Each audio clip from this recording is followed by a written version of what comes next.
Magandang araw po sa lahat ng mga DDS, sa lahat nating mga kasama na mga Duterte, diehard Duterte supporters. Ito lang po ang aking masasabi, bilang isang nasa isang lugar din, napakaliblib na lugar sa bukid pero isa rin akong DDS. Huwag na tayong mangamba, huwag nating isipin na kung ipapasa ng mga kongresista ang impeachment sa Senado, huwag tayong mangamba kasi umpisa pa lang ng kanilang investigasyon, alam na natin na may mission sila. Ang mission nila ay ipapasa ang kanilang mission na ma-impeach si BC. Kaya kahit anong gagawin ng mga depensa doon sa sa Congress, hindi tayo pwedeng mananalo doon kasi mission nila 'yon na ipapasa. Wala tayong magagawa doon. Parang ano lang 'yun nila, parang ginawa na nilang public na parang sabihin na may mga investigasyon pero sa totoo lang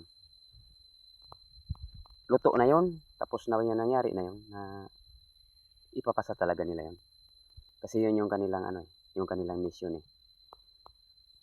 Nasayang lang yung oras na ginawa nila kung tutuusin kasi kung ipapasa man talaga, dapat hindi na lang gumawa ng investigasyon, diniretso na lang sa Senado para makagawa pa sila ng ibang mga trabaho sa kanilang mga constituent. Pero wala, doon nakatuon, doon nakatuon ang kanilang gusto kasi alam mo naman,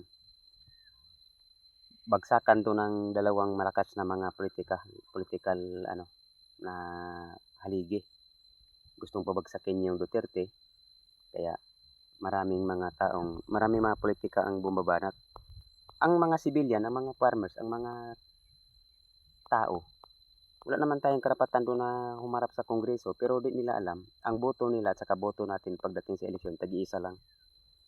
Wala, hindi naman yan basihan ng mga impeachment na yan. Ang importante dyan, tapusin na muna nila yan, mapagdesisyonan na sa Senado, kung pwedeng tumakbo si Inday Sara sa pagka-presidente, tuloy natin ang ating pagboto sa kanya. Pero kung halimbawa na hindi naman siya papalarin kasi mai-impeach siya, di doon tayo sa mga Duterte pa rin na tatakbo.